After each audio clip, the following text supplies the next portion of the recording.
Hello Virgo, welcome to Dove and Serpent Tarot. My name is Paul. If Virgo is your sun, moon, or rising sign, this is your tarot card reading. Remember to hit the like button, leave a comment, consider subscribing to the channel, especially if this reading resonates with you. It is totally free, does not cost anything. If there's something you would like me to pray over, or meditate upon, or send positive energy toward, please let me know. Now, this is going to be a general reading, so try to be open and receptive to whatever may come through during our time together. I am merely the messenger. And I ask you to connect directly with each of these cards and use your own intuition to take you beyond the details that I might provide. And remember, Virgo, that the most important part of any tarot reading is you. And look at that lust or strength card. Right off the bat, we've got this intense creativity. We've got this intense passion for life, right? This is kind of like we've figured out how to use our magic. Yeah, let's put this into some context. This is really, really good energy. Very creative energy. It's very passionate energy, and I wonder if you are discovering a new passion in life, right? It kind of looks like it. Now we've got, these are both Leo energies too, by the way. I don't know if you know a Leo person, if there's a prominent Leo person in your life, but these are both Leo cards. We've got a 7 of Cups. We've got the Sun.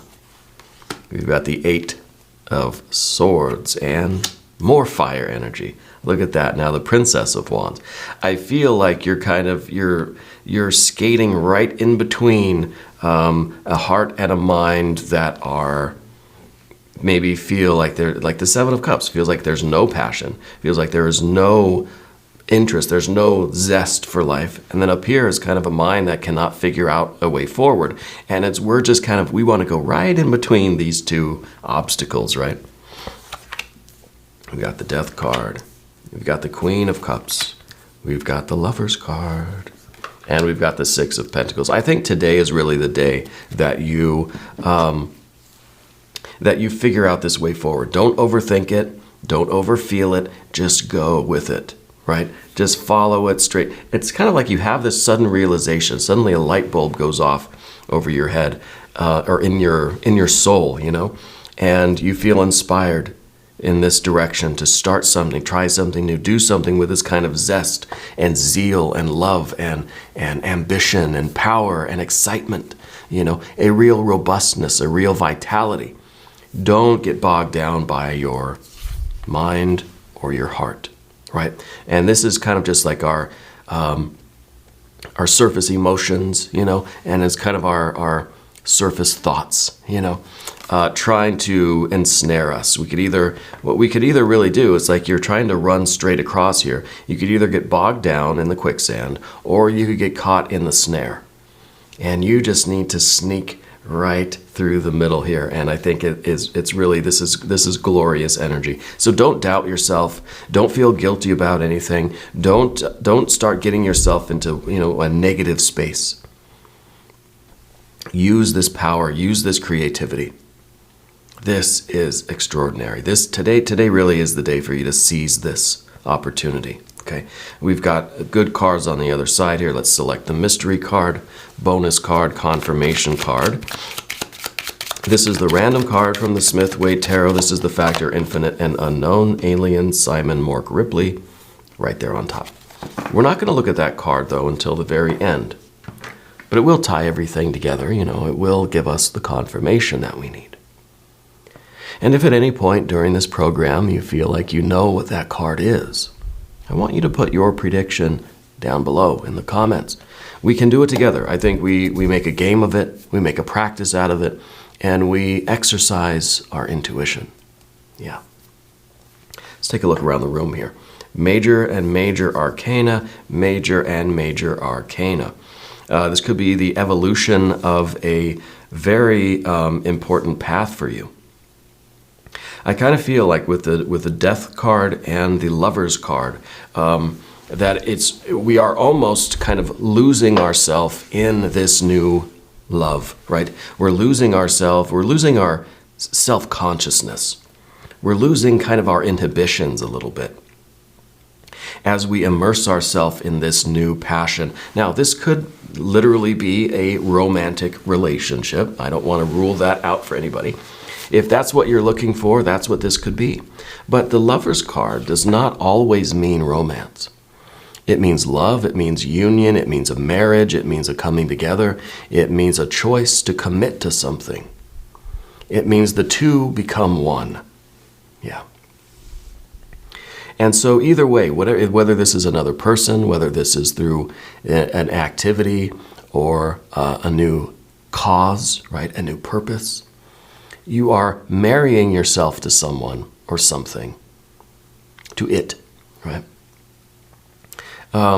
That really allows you, if you're staying in that zone, right, it allows you to get past these traps, right? If we just stay devoted, it's like you're following your will here. As soon as we stop and ask why or what or how's it working, or we start having second thoughts or doubts, we're lost. As soon as we get bogged down in all the kind of surface emotions of it, right? Happiness, sadness, generally,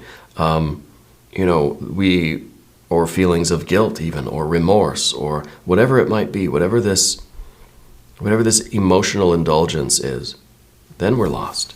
If we stay on this straight path, following our will toward whatever this union is. So it could be that you're discovering this really a brand new purpose in life, a brand new cause. Maybe it's a social issue. Maybe it's something environmental, or maybe it is this inspiration to, because that's what the Lover's card is. This is about the inspiration. This is about getting hit with Cupid's arrow right here in the heart. I don't know what you're falling in love with. Might be a person, might be a place, might be a thing, might be a cause or an idea or a purpose or a place, I don't know.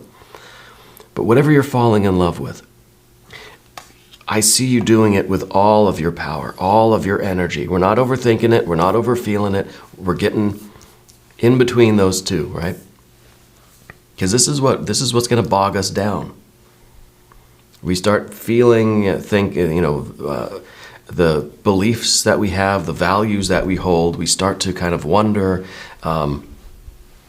Whenever we're following this fiery path, following our will, right? Fire to earth, fire to earth. The one thing that gets in the way of this, of the manifestation and creation and the materialization, the realization of this inspiration, what prevents us from reaching this goal is our mind and our heart. We start thinking and feeling certain ways, and we're kind of confused about how we feel. We're confused about what we even think, what we believe. Maybe this is something that you never thought would inspire you. Maybe you're getting hit with that arrow, and it's for, you suddenly have a passion for, I don't know, frisbee golf, right? You think frisbee golf, I hate frisbee golf. So our heart and our mind start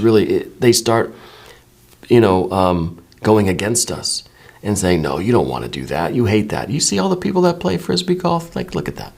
You don't want to be that person, but that's what you really feel in your heart, right? And now, when we talk about the swords and the cups, it could be other people in your life too. There's always, there's going to be someone that says, what? You want to do what? A particular person, be like, that's, that person's not right for you, or you could do better. That one. You have to skate in between those energies, because you feel this inspiration, and that's all that matters. This is your passion, right? Other people will have their opinions, sure. We've got to have our blinders on. Okay, so the Sun card here in the previous position, I think this is really that inspiration. I think this is when you I feel like it's a sudden dawning of this consciousness. where you understand kind of everything that's ever happened to you.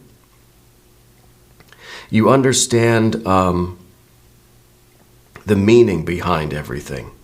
So I'm feeling that this inspiration, it's something that comes upon you suddenly, but it's also something that your mind and your heart want to reject. This is the position of what we don't want. Okay? And really, it makes me laugh because it's kind of like you're going to fall in love, but you really don't want to fall in love. That's the last thing I want to do is fall in. I got too much to do in a very practical way, right? But you're getting hit with that inspiration. It doesn't have to be love, romance, that kind of thing, right? It doesn't have to be dating, But you're getting that inspiration. You're falling passionately in love with something. And now your mind is kind of going, oh boy, now I'm not going to get anything done today, And our hearts kind of do that thing too, because when we commit to something with this lover's energy, we're saying yes to one thing, and it's like we're saying no to everything else, right? We're excluding all other choices because we found that one true love, right? That one passion, that one path, that one job or career or the course and the major at university, whatever it is.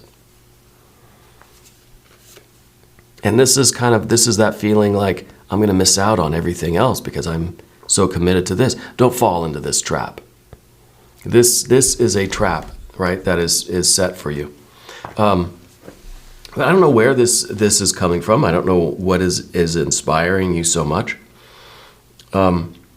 But I feel like it really is unleashing your creativity. It really is firing you up, and I think you've got so many ideas. You've got this burning desire to just start working on something, to start doing it. It's like we get hit with this wave of creative energy, and we feel this intense inspiration towards something, and we want to. We have the urge to drop everything and do this thing, right? And that's how intense it feels. We just want to literally give up everything else and just focus on this thing.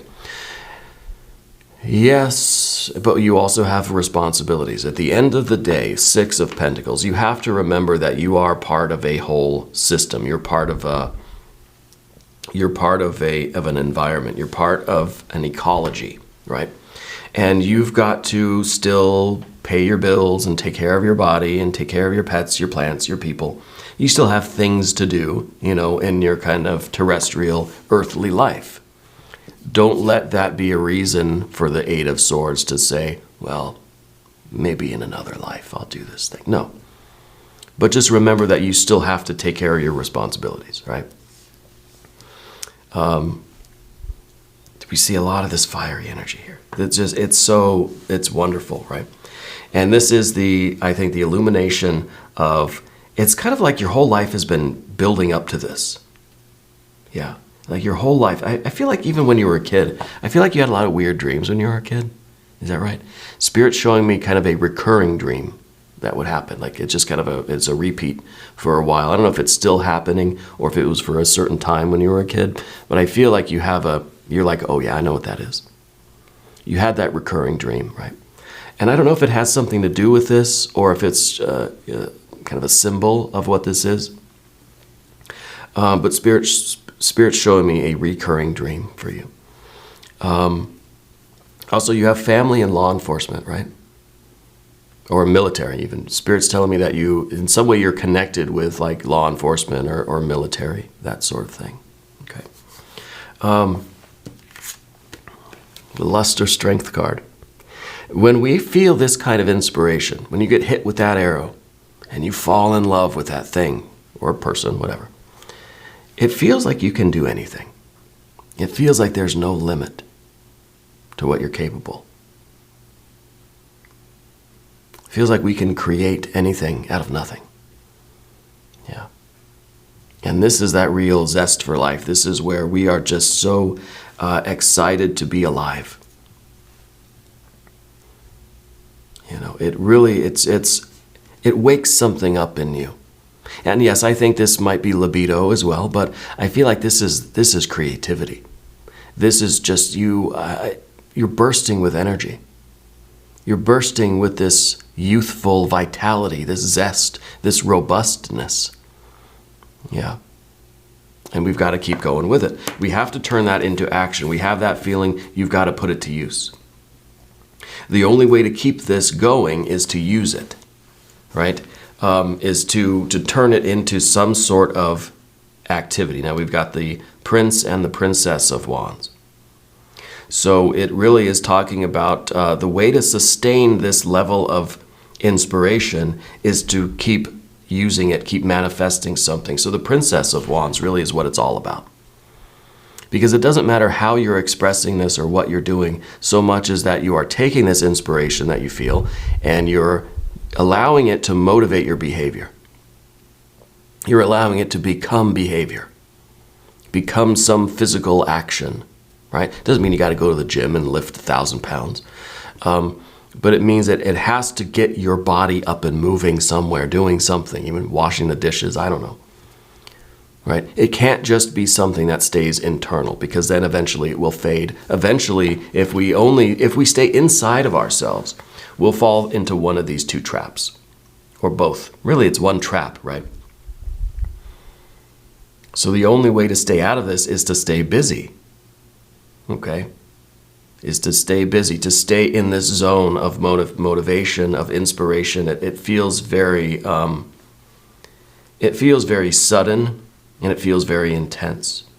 And if we slow down and question it, or start doubting it, or if we don't really, if we feel like it doesn't match up with what we thought we were, or what we thought we wanted, right? That's the Seven of Cups is very tricky. Because we get into this cycle of kind of like knowing what we want in life, I know what kind of feelings I like to have. I know what kind of food I like to eat. I know what kind of people I like to be around. But now we feel inspired to do something. We feel this passion, this real pull. And it doesn't quite match up with, well, I usually don't like to eat that kind of food, And so we start really trying to get back into this groove, trying to get back into our own little habits of things that we like. I think this is taking you very much outside of your kind of human personality. Yeah. What would maybe call the lower self. I don't really like to use terms higher and lower self, but our human self, right? Our human personality, our likes, our dislikes, And what we do as humans is we tend to always go after what we like, or what we've liked in the past. Now I'll like it again. I'll be fine. I'll just keep doing the same old. Because I know it's okay. I like it, right? And so then any attempt of your spirit to take you outside of that groove is met with resistance by the mind, by the psyche, by the human personality. Because it likes to feel like it's important. It likes to feel solid. I know who I am. I know what I like. I know what I don't like. And any pull or any draw or any motivation, any inspiration outside of that pattern sometimes scares the heck out of us, And that's what we see with that trap here. But you feel this inspiration, and it, I think, is benefiting you to explore it and see where it leads, right? And I think that the way we do that is through experimentation, Try it. Suddenly you get this urge to start, woodworking. Well, just go buy a little piece of wood and a little, sandpaper and a little pocket knife or something, and start whittling yourself a recorder or a little bird or something. Let's move to the path of the serpent, death energy here. Evolution, transformation, change. This is getting out of that groove. Because sometimes we're in that groove so long, it gets really worn down. It's like we keep pacing the same path on the carpet. Eventually the carpet's going to get worn through down to the concrete underneath, right? Because that's the only path we go. And really it's symbolized by this death card, because this is that Scorpio energy, that water energy, that can erode the landscape over time. It's like a gentle, sometimes it's clever, right? It's subtle. It's just a gentle stream of water. It's so peaceful, it's so lovely, it's just gentle and slow. But over thousands and millions of years, it will dissolve that landscape right away. It will create the deepest groove in there, you know? And so it's kind of deceiving the way that works, because we just think, well, I'm not doing any harm. It's a gentle flow. I'm very calm in my energy, but we keep repeating the same patterns. Even though it feels gentle, it feels good. It's creating very, very complex, very deep grooves in our minds, in our souls, that are difficult to get out of. The deeper we get in those grooves, the more difficult it is to get out of them. And the more disruptive it seems, the more scary it is, right?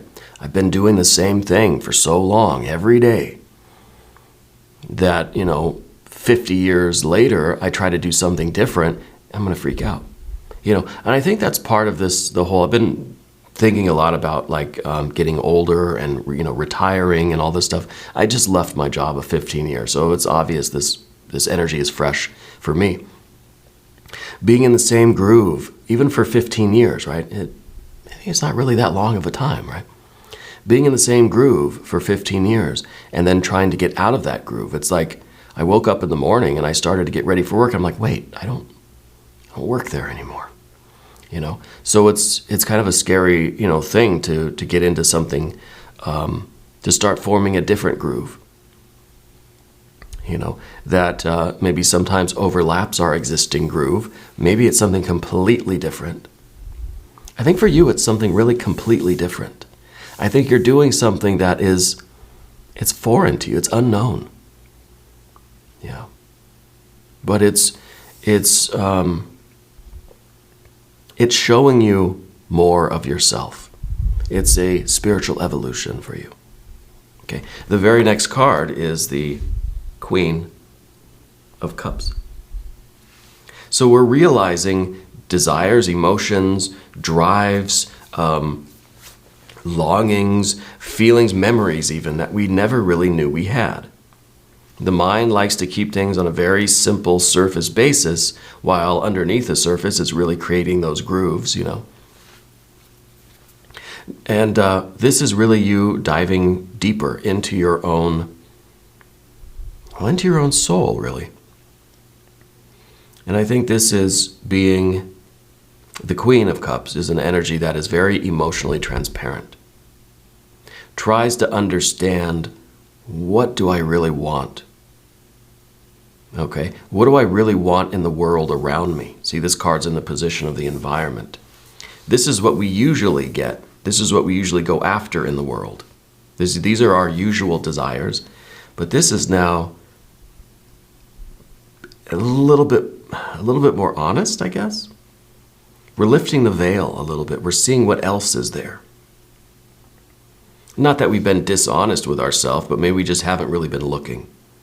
This is us now looking a lot deeper and realizing that maybe this inspiration, maybe this whole path of passion and creativity and love and lust and all this inspiration here, maybe this isn't so foreign to us after all. Maybe it's always been there. Maybe it has always been there. Okay.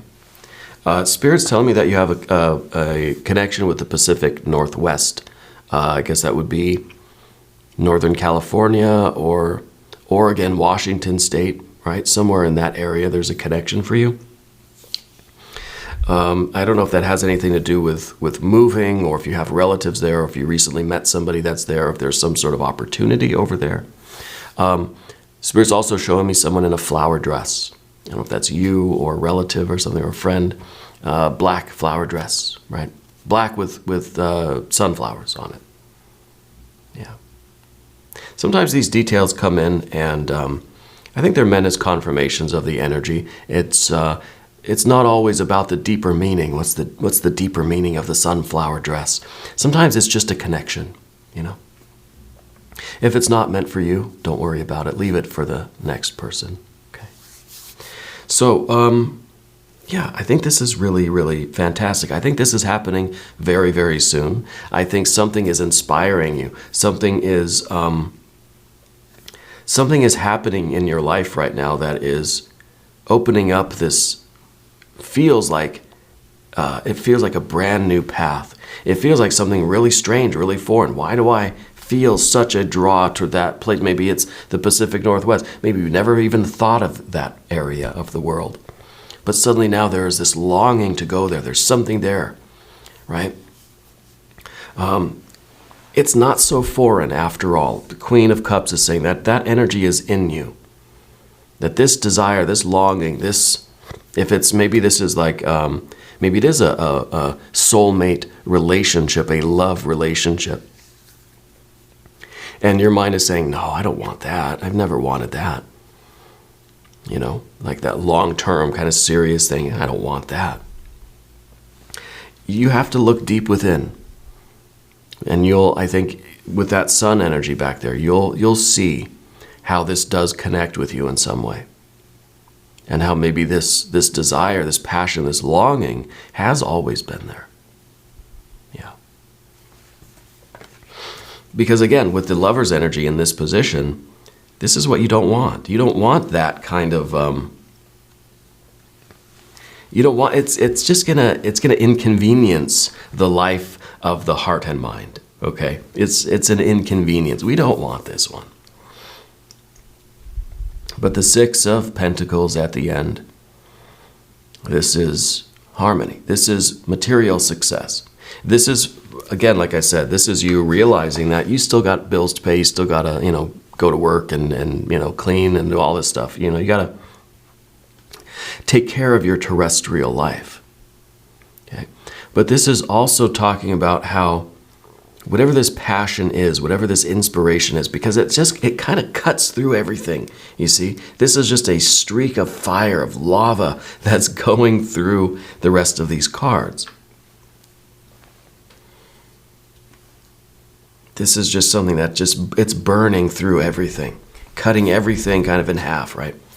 But we realize that this has to be integrated into a holistic life. A life of harmony. We can't just drop everything and focus on this. This has to become incorporated into our lives. Right? That, I think, is the real secret, and I think it starts today. Let's look at the mystery card. Oh boy, what is this going to be? The Hermit, maybe, right? Your power card, but also that card that just says, I don't want any of this. I'm just going to stay home, right? I can't get hit with Cupid's arrow if I never go outside.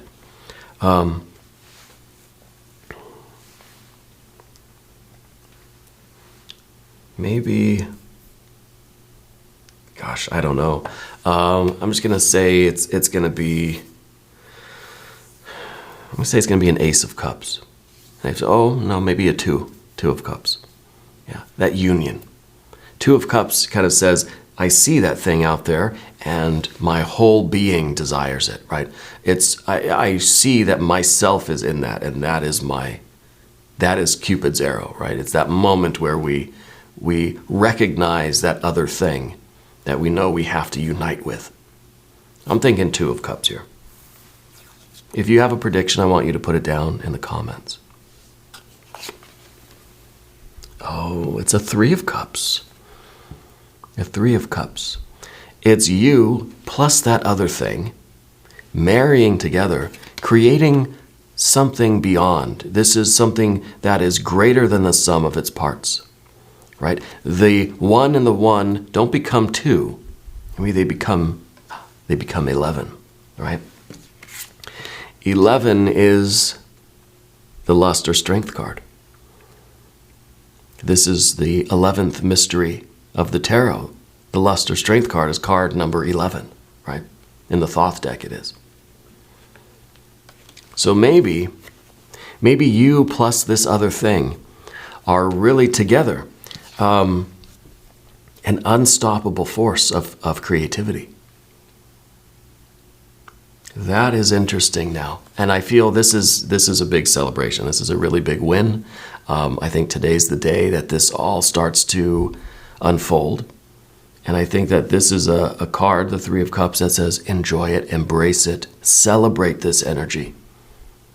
Celebrate this union, celebrate this inspiration. Be happy that you feel this kind of lust and love and passion.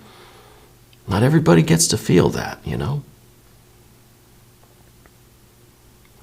This is really beautiful, really extraordinary energy. We're going to do an extended reading, and the link for that is up here, or there's one down below. New readings for Virgo, Tuesdays and Saturdays, 6 a.m. Chicago time. If you haven't subscribed yet, please do. It is totally free, does not cost you anything. And show this channel some love and give this video a like, if you don't mind.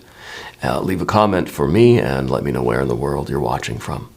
I want you to know, Virgo, that you're the most important part of Dove and Serpent Tarot. I thank you and I love you, and we're all in this together.